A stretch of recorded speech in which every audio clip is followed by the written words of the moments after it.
манай байрлал 80% үйл явцтай байгаа. Одоо ер нь гадна тогтчлолтоо хийчихвэл тэгэл ер нь баг болчих гээд байгаа. Дотор 90% гүйцэтгэлтэй. Гадна талбай бол наадмаас өмнөхөд ер нь баг ашиглалтанд. Хизээ усын комисс ажиллаад байна. 8 сард усын комисс ажиллаад гэсэн. Манай энэ чинь Сэлб хотынхаа яг 100 хотод орчод байгаа юм тийм. Тэгээ ямар асуудал вэ? Замд нэг юм холбооны нэг шом байгаад байна. Аха. Тэгээ тэр холбооны шом зөөж шилжүүлж ажиллаж байгаа.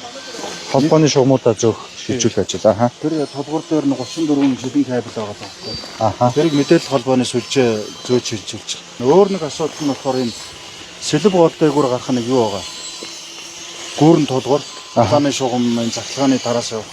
Аха. Зургийн өөрчлөлт хийгдээд нэг одоо тараас нь зөвшөлтсөд явж байгаа. Үндсэндээ батлагдах шатанда. Улсын төсвийн гэхээр тиймэрхүү барьдаг тэр стандартыг бас эвдээ тий. Бас үнэхээр чанартай материал, алдартай одоо сайн чанарын хүүхдэд ээлтэй гэсэн барилгын материалуудыг аль болох хэрэглэхийг зорьсон байгаа. Энэ шал нь болохоор ямар нэгэн цогцолт авсан ч гэсэн дахиад цаанаас нь өөрийнхөө өнгө нь гарч ирдэг ийм шал байгаа. Модон хаалгач металл хаалга. Аха. Энэ бэхтэр үрждэггүй.